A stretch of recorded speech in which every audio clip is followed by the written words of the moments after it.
देव जोहार जोहार जोहर जोहर बुढ़ा देव जोहार जोहार सारा देव अंग देव जय जोहार सेवा जोहार बाबा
कोटि कोटि नमन करती हूँ। उसी प्रकार वीरांगना रानी दुर्गावती जी को भी मैं कोटि कोटि नमन करती हूँ। छत्रपति शिवाजी महाराज जी को भी कोटि कोटि मैं नमन करती हूँ। और जिन्होंने मुझे यहाँ आज बोलने का अधिकार दिया, सम्मान के साथ मुझे जो समाज को संबोधित करने का अधिकार दिया, ऐसे विश्व रत्न डॉक्टर भीमराव अंबेडकर जी को भी मैं कोटि कोटि नमन करती हूँ। क्रांति सूर्य बिरसा मुंडा गोंडवाना सेवा समिति की ओर से आयोजित आज के कार्यक्रम में उपस्थित हमारे मुख्य अतिथि कनान शहर के नगर अध्यक्ष माननीय राजू सेंद्रे जी, उसी प्रकार नागपुर ग्रामीण क्षेत्र के कांग्रेस कमेटी के उपाध्यक्ष नरेश जी बर्वे, नगर सेविका रेखाताई टोने, नीतूताई तेलुते, निकेश मेश्राम, कांदी नगर सेवक, उसी प्रकार राकेश लांजेवार नगर सेवक, माजी सरपंच प्रकाश चकोले सर, पवन कुंभलकर, माजी सरपंच पडोले सर, और यहाँ पे उपस्थित सभी मान्यवरों से मैं क्षमा चाहूंगी क्योंकि मैं सभी का नाम नहीं जानती। और यहाँ पे उपस्थित हमारे सभी मातृशक्ति पितृशक्ति मेरे सगा जनों को मेरा सेवा जोहार। आज हमारे लिए बहुत गर्व की बात है कि आज हम यह 9 अगस्त आदिवासी दिवस को यहाँ पे हर्षोल्लास से मना रहे हैं। लेकिन हम ये दिवस क्यों मना रहे हैं और क्यों मनाना चाहिए, इसके जाने हमें होना बहुत जरूरी है। हम आदिवासी कहते हैं, लेकिन आदिवासी का अर्थ क्या है ये भी हमें मालूम होना बहुत जरूरी है। आदिवासी इसका मतलब आदिकाल से रहने वाले, जो भूमि पे बहुत पहले समय से निवास कर रहे हैं, जिनकी संस्कृति जिनकी सभ्यता सबसे भिन्न है।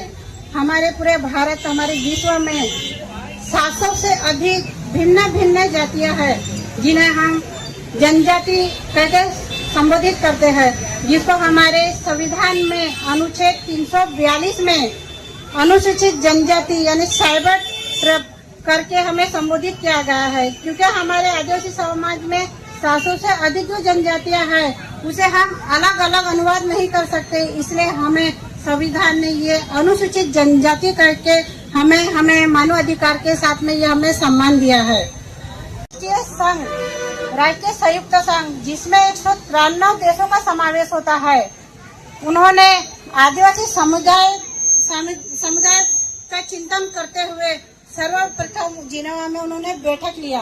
क्योंकि जो स्वतंत्रता के पहले हमारे समाज के, हमारे आदिवासी समुदाय, हमारे पूरे देश में जो परिस्थिति थी और जिस परिस्थिति में हमारा देश जी रहा था, जो परिस्थिति से वो निकल रहा था, उन्होंने यह देखा कि स्वतंत्रता के बाद भी हमारा समुदाय जो हर विदेश में पूरे विश्व में है, जिनकी परिस्थिति अभी भी वहीं की वहीं है, जो अपने शिक्षा से वंचित है, जो अपने मानवाधिकारों से वंचित है, उनके भविष्य के लिए विचार विमर्श करने हेतु राष्ट्रीय संयुक्त संघ ने ये पहली बार जिनेवा में बैठक लिया और उस बैठक में आदिवासी समुदाय उनको गरीबी से जो जी रहे हैं उनके परिस्थिति में सुधार लाने के लिए, उनके मानवाधिकार के प्रति उन्हें जागरूक करने के लिए, उनके सम्मान के हित में 9 अगस्त को अंतर्राष्ट्रीय आदिवासी दिवस करके घोषित किया गया। 9 अगस्त क्यों? ये विषय आता है कि 9 अगस्त क्यों? क्योंकि 9 अगस्त के दिन ही संयुक्त राष्ट्र संघ की पहली बैठक हुई थी जो आदिवासी समुदाय के हित के लिए की गई थी। इसीलिए 9 अगस्त को ही विश्व अंतर्राष्ट्रीय आदिवासी दिवस के रूप में घोषित किया गया और 9 अगस्त 1995 में प्रथम बार पूरे विश्व में विश्व आदिवासी दिवस के रूप में हम ये मनाते हैं। ये हमारे केवल गांव में ही नहीं बल्कि ये हर शहर में, हर देश में, पूरे विश्व में ये पूरे दिवाली की तरह से मनाया जाता है क्योंकि आज के दिन हमें हमारे अधिकार का दिन, हमारे समाज को सम्मान के साथ जीने के लिए आज ये दिन निर्वाचित किया गया है। इसलिए आज हम यह दिन पूरे हर्ष उल्लास के साथ मनाते हैं और मेरे सगाजनों के यहाँ पे सम्मिलित होने से ये मुझे अनुभव होता है कि मेरा समाज के प्रति कितना कर्तव्यनिष्ठ, कितना सम्मानदायक है जो समाज के लोग यहाँ पे एकत्रित होके अपने कार्यक्रम को ये सफल बना रहे हैं। हा जो जिनोवामध्ये झालेला 1994ला हा जो एक करार आणि या ठिकाणावर आज आपण जो वैश्विक एक आदिवासी समाज, जो आदिवासी या शब्दातच त्याचा अर्थ दडलेला आहे की आदि आणि वास करणारा, जो आदि आहे, अनादि आहे, तो आदिवासी आहे आणि त्याचा वास या विश्वावर आहे। भारतावरच नाही तर या विश्वावर त्याचा वास आहे आणि त्याची संस्कृती जपण्याकरिता आज हा दिवस, खरं पाहता हा जो आदिवासी वर्ग आहे हा जल जंगल जमीन याकरिता झटणारा आणि ज्या प्रकारे आज या पर्यावरणाचे रक्षण करणारा हा जो एक समाज आहे, पिढ्यानपिढ्या हा कुठल्या तरी व्यवस्थेमध्ये, दडपशाहीमध्ये जगणारा समाज आहे, क्रांतिकारी समाज आहे आणि या क्रांतिकारी समाजाला अनेक क्रांतीवीर, सूरवीर लाभून गेलेत। आज या पृथ्वीवर आपण भारतामध्ये जर स्वातंत्र्य लढा पाहिला तर स्वातंत्र्य लढ्यामध्ये आपल्याला बिरसा मुंडा, त्याही आधी आपले मामा जे तंट्या भील आपण म्हणतो त्यांचे पोहाडे, कहाण्या, यापूर्वी सोशल मीडिया नव्हता, त्यापूर्वी अनेक असे सामाजिक कार्यक्रमातून त्यांचा एक ओळख आपल्या समाजामध्ये करून दिली जायची। तर त्यांनी ज्या प्रकारे एक आंदोलन छेडलं आणि जे जल जंगल जमीन आणि हे वैज्ञानिक दृष्टिकोन जपणारा हा जो समाज आहे, वैज्ञानिक दृष्टिकोनामधून जे काही यांचं एक जपणूक आहे, समाजासाठी जे काही देणं आहे ते यांनी सतत जतत राहिले। परंतु काही अंग्रेजांचं आमच्या देशावर ज्या प्रमाणे मुघल आले, इंग्रज आले, डच आले, अफगाण आले, पोर्तुगीज आले, अनेक आक्रांत आपल्या देशावर येऊन गेले। परंतु त्यामध्ये इंग्रजांचा एक जो काही म्हणजे आपल्या देशातील हा जो आदि अनादि कालापासून हा जो वावरणारा समाज आहे, जंगलामधून जी उत्पत्ती आपली पुढे शहरामध्ये रूपांतरित झालेली आहे, परंतु आपला अस्तित्व हा सगळ्यांचा, फक्त आदिवासी समाजाचा नाही तर इथं वावरणाऱ्या प्रत्येक एक धर्माचा अस्तित्व हा आदि आहे आणि आदिवासी संस्कृतीतूनच तो पुढे निर्माण झालेला आहे। आपण इतिहासात गेलो तर सर्वप्रथम आदिवासी, आदिमानव, त्यानंतर जे काही त्यांनी वास केलं त्यातूनच ह्या सगळ्या गोष्टी उत्पत्तीत आल्या। परंतु ज्यांनी आपल्या संस्कृतीला जतन केलं, धरून राहिले, त्या संस्कृतीमध्ये वावरत राहिले, त्यालाच आपलं सर्वस्व मानून ते जीवन जगत राहिले, तो हा आदिवासी समाज। ज्या समाजाने आज आपला एक अस्तित्व, त्यांचा इतिहास लिहिणारे नव्हते त्यापूर्वी, ते आपल्या कलाकृतीतून ते त्यांचा इतिहास मांडत असायचे।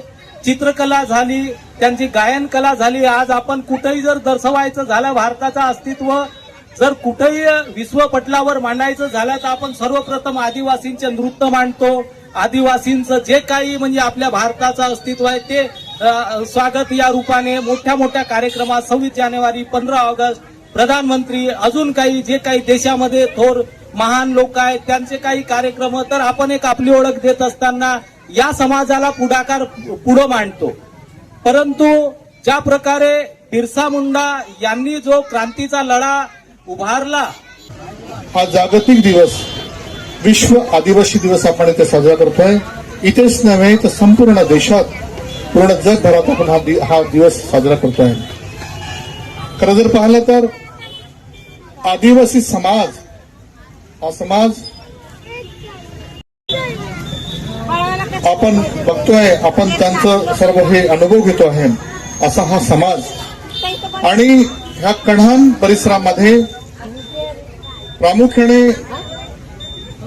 हा विश्व जागतिक आदिवासी दिवस साजरा आपण करतो, प्रत्येक वर्षी करतो. पण यावर्षी आगळा वेगळा हा कार्यक्रम आमच्या राखीताई परते यांच्या माध्यमातून आपण इथं बघतो आहे. तर निश्चितपणे दरवर्षीप्रमाणे ह्या कार्यक्रमाला एक वेगळं रूप त्यांनी दिलेलं आहे की ज्या समाजाचे मुलं शिकतायत आणि शिकून पुढे जात आहेत त्यांचं कौतुक व्हावं, त्या दृष्टिकोनातून त्यांनी इथे हा एक वेगळा एक कार्यक्रम इथे ठेवला. मी मनापासून त्यांचं अभिनंदन आणि कौतुक करतो आहे. त्याशिवाय समाजात ज्या कलाकृती आपल्या मुलांच्या अंगी असतात त्यांना सुद्धा प्रस्तुत करण्याचं काम आपण इथं केलेलं आहे. त्याबद्दल मी आपलं सर्व आयोजक कमिटीचं मी मनापासून अभिनंदन करतो, कौतुक करतो आहे. याशिवाय आपण अनेक शासनाच्या योजना ज्यांच्या माध्यमातून आपल्या मुलांना बळकट कसं करावं, त्यांना शिक्षणातून पुढे कसं न्यावं, त्या दृष्टिकोनातून सुद्धा आपण या प्रसंगी एक प्रेरणा घ्यावी आणि निश्चितपणे की आमचा समाज कसा वाढेल, आमचा समाज कसा पुढे जाईल, त्या दृष्टिकोनातून आपण काम करावं. मी आयोजक समितींना निश्चितपणे आपल्याला विनंती करतो आहे की हा आमचा समाज, आदिवासी समाज, हा समाजाकडे दुर्लक्ष केलं जातं आणि तुम्हाला एक अभिमानाची गोष्ट आहे, या देशाची राष्ट्रपती जर कोणी असेल तर ते आपल्या समाजातून आहे. आणि म्हणून की आमचा समाज पुढे कसा जाईल, आमचा समाज शिक्षित कसा होईल, आमच्या समाजाला कशी वाटचाल मिळेल, त्या दृष्टिकोनातून निश्चितपणे आपण हे काम करणं अतिशय गरजेचं आहे. आणि जर आपण केलं तर निश्चितपणे की हा समाज पुढे आहे, यापेक्षा कसा पुढे जाईल. आपण आरक्षणामध्ये पुढे आहोत, त्यापेक्षा आणखी कसं पुढे जाता येईल त्याकरिता आपण लक्ष द्यावं. आपण मला इथे बोलावलं आणि मला इथे माझा जो मान सन्मान दिला, मी माफ कराल, आमचे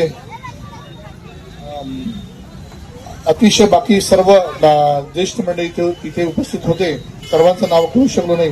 पण ठीक आहे, आपण इथे आलात, आपण सर्वांचं मनापासून मी अभिनंदन करतो आहे आणि मी आपल्या शब्दांना विराम देतो. धन्यवाद.